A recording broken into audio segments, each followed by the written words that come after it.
2.5 సంవత్సరాల నుండి భరించలేకపోతున్నామన్నా.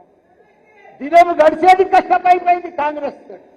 దినం గడిచేది రోజు పేద ప్రజలకైతే చాలా అన్యాయం అయిపోయింది.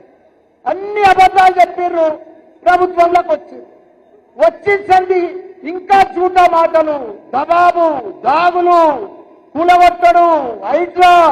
ఇక్కడ మనం 118 జీవో ఇచ్చినామన్నా, వాళ్ళకి మొత్తం లైన్ పెట్టి కూలగొట్టేసిందట. మొత్తం భూస్థాపితం చేసింది. పేద ప్రజలు వాళ్ళు ఎక్కడెక్కడికి వెళ్ళి వచ్చి గరీబ్ వాళ్ళు ఇల్లు కట్టుకుంటే 118 జీవో తెస్తే దాన్ని కూలగొట్టేసింది.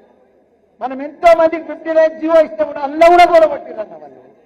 కాబట్టి మళ్ళా ప్రజలంతా కూడా ఎదురు చూస్తున్నారన్నా, మనకు మళ్ళా బీఆర్ఎస్ రావాలి, మళ్ళా మన కేసీఆర్ఏ సీఎం కావాలి, మన కేటీఆర్ఏ కావాలి అని ప్రజలంతా ఎదురు చూస్తున్నారన్నా. మనకి ఇప్పుడు రైట్ టైం అన్నా, మనం కొద్దిగా కష్టపడాలి. మనం అందరం కూడా కార్యకర్తలను మళ్ళా కాపాడుకోవాలి. ఇప్పుడు ఎవరన్నా కాంగ్రెస్ లో పోదామన్నా పోతలేరన్నా. మా దాంట్లో ఒక 40% పోయిరన్నా. పోయి ఇప్పుడు మళ్ళీ మొత్తం వస్తాను తయారైందన్నా. అక్కడ ఏం లేదన్న పాపము, వాళ్ళు పోయి మొత్తం అవుట్ అయిపోయారు. వాళ్ళు పాపం పోయిన వాళ్ళంతా కూడా మంచి కార్యకర్తలు ఉన్నారు, కానీ అవుట్ అయిపోయారు. ఏం చేస్తారు, కొందరు ఉంటారు కదా. కానీ వాళ్ళందరినీ కూడా మనమందరం కూడా కాపాడుకోవాలి. కార్యకర్తలను మంచిగా కాపాడుకుంటున్నాము. మంచిగా బ్రహ్మాండమైన మేడ్చల్ పర్ఫెక్ట్ కార్యకర్తలు ఉన్నారు, మంచి లీడర్లు ఉన్నారు, మంచి నాయకత్వం ఉంది. మీ ఆధ్వర్యంలో పర్ఫెక్ట్ గా పనిచేస్తాం. ఇంకా ముందుకు పార్టీని ముందుకు తీసుకుపోతామన్నా. జై తెలంగాణ.